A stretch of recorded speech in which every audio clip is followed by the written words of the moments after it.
Call to the public, call.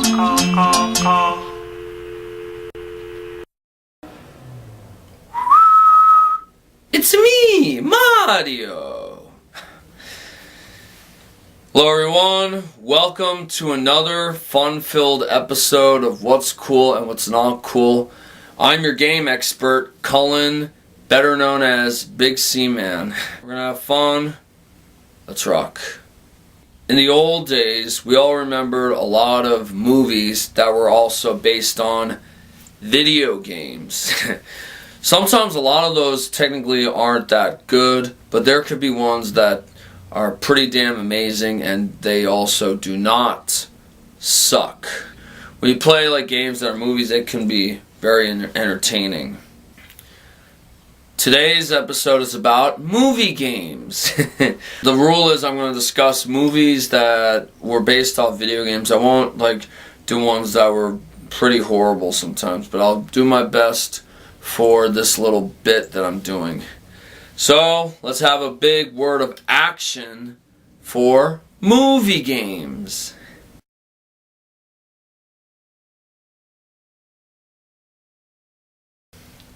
First up, Toy Story for the Sega Genesis. That is a cool movie game. Yeah. Toy Story was one of the best Disney franchises I ever saw. When I first played this game, it was actually kind of pretty fun to play Woody. All you have to do is try to not only defeat Buzz Lightyear twice, but save him in later bits of it. One word, Aladdin for the Sega Genesis. That is a cool movie game. That looked fun. Super Nintendo's not that bad. It's okay, but I think the Sega Genesis has less levels. Super Nintendo had more levels, but you never saw in the movie the pyramid stage. Sega Genesis, you just battle like Jafar and Iago. Favorite is not only throwing apples, but using a sword, just like in the movie and the game. This game, GoldenEye. That is a cool movie game. That's for N64. If you don't remember, GoldenEye for Nintendo 64 was pretty much a kick-ass game. This game was made by the company Rare, which was home to the Donkey Kong Country series and Banjo-Kazooie. You can play James Bond and also use 4 controllers. My favorite would be Bond. James Bond.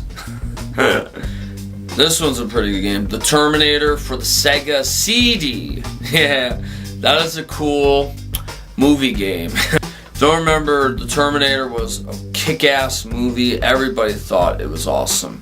Arnold Schwarzenegger, when he did the Sega CD version, not the ones from NES or Super Nintendo. This was actually way better to have like that dramatic music. This is a video game. This is a game that you would have fun with, and you should have fun with it. It can never be a movie game without my favorite NES game, Batman the video game for the NES. That is a cool NES game. This game, I'm Batman. You don't remember, Batman games are sometimes good and not so good, but this dude is amazing, like kicking ass in this game. Basically based off that movie that came out in 1989 that Tim Burton directed. They're good and not so good Batman games. The toughest part in this game is battling the Joker, and he's wild. The Karate Kid for the NES. That is not a cool movie game. Don't remember, this game only has 4 levels of crap. LGN made this horrible game. That basically would have pissed off Ralph Macchio. You play as the kid from the movie, the original Karate Kid in the 80s. Like, all you have to do is just try to get past these ninjas, but I just think the game was horrible to play. Plus, the 8-bit Japanese music kind of sucked. Here we go. Back to the Future for the NES. Yeah, that is not a cool movie game. It sucks. In this game, you're Marty McFly trying to go back to the year 1955, which is pretty amazing. You gotta fix time and use the 1.21 gigawatts and go 88 miles an hour to go back to the future.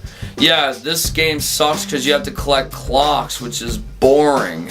Michael J. Fox has brown hair instead of black hair. Well, the character in it. God, I hate it. Oh no. Batman Forever for Super Nintendo. Yeah, that is not a cool movie game. It sucks. This game is horrible. Acclaim made this crappy game, and what the hell do you do to this game? The buttons to Batman Forever are completely confusing. It doesn't really make sense. You have to fight these characters and they do like this funny dance if you save them. It's kind of funny, but the worst part is the level design and like what Batman does. Oh god. Rocky for the Sega Master System. No, that is not a cool movie game. It stinks. That's right, it stinks! Oh my god. In this game, you're Rocky Balboa. Like, all you have to do is fight 3 characters. Apollo Creed, played by Carl Weathers, Clubber Lang, played by Mr. T, and Ivan Drago, played by Dolph Lundgren. When you get past these characters, it gets tougher and tougher, actually. Who the hell would play a Rocky action game where the music is not bad, but the controls are annoying sometimes? Oh, look at this! Ghostbusters for the NES. Aww, that is not a cool movie game. Oh my god, this game sucks.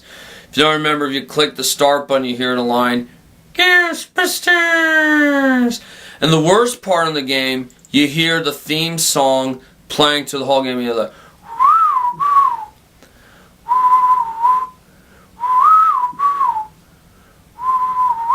that sucks. Like, if that was in your brain, that would be annoying as hell. There's only like 4 stages in the game where you have to collect ghosts and defeat Gozer. God, that is such a disappointment to a video game based off an awesome, kick-ass movie. That's worse than Back to the Future music. Yeeeee! So what did we learn about this episode? Movie games I like are cool. Movie games I don't like are not cool. Alright, I'd like to thank the Angry Video Game Nerd. I'd like to thank Smosh. I'd like to thank Wood Creek Faction, Nostalgia Critic, Katie's Opinion, and everybody who was watching this internet video. Well, I hope you had fun watching this episode of What's Cool and What's Not Cool. Thanks for watching. Now I'm going to go out of my mind. Good night.